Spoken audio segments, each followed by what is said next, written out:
Mga ka-diskarte chicks, aminin nyo, naranasan nyo na ba yung feeling na sobrang sweet niya sa chat, tawa siya ng tawa sa mga jokes mo at halos araw-araw kayong nag-uusap. Pero pagdating sa dulo, sasabihan ka lang na best friend talaga kita.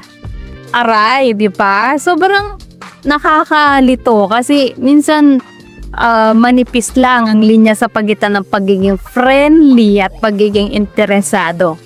Maraming lalaki ang nauubos ang oras, effort at pera sa paghahabol sa maling akala. Kaya sa video na to, hihimayin natin ng 7 signs na hanggang kaibigan lang talaga ang tingin niya sa'yo para hindi ka na ma-friend zone at hindi masayang ang diskarte mo. Pero bago po tayo magsimula, siguraduhin nakasubscribe ka na sa Diskarte Chicks at i-hit mo ang bell icon para updated ka sa ating psychological tactics pagdating sa babae.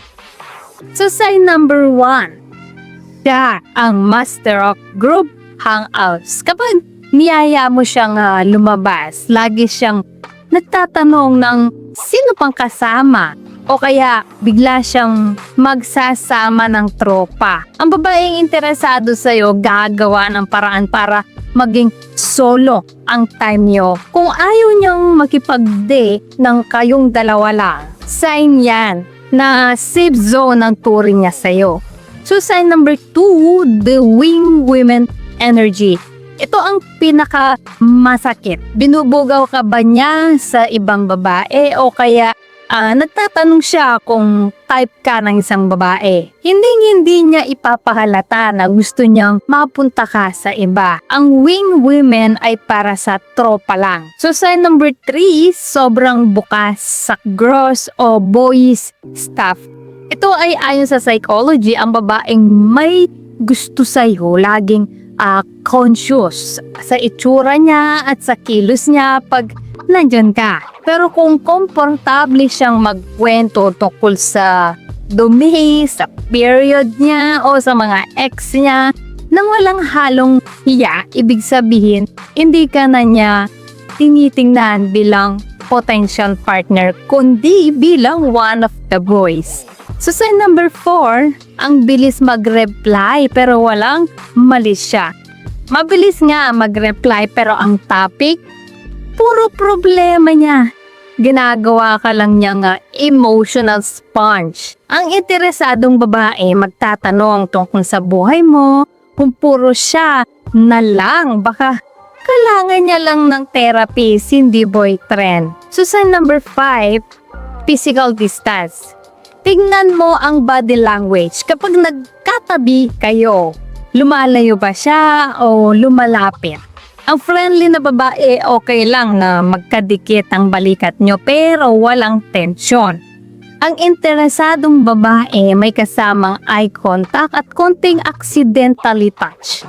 So sign number 6, walang effort sa itipira. Kapag magkikita kayo, nakapambahay ng ba siya o yung parang hindi man lang nagsuklay.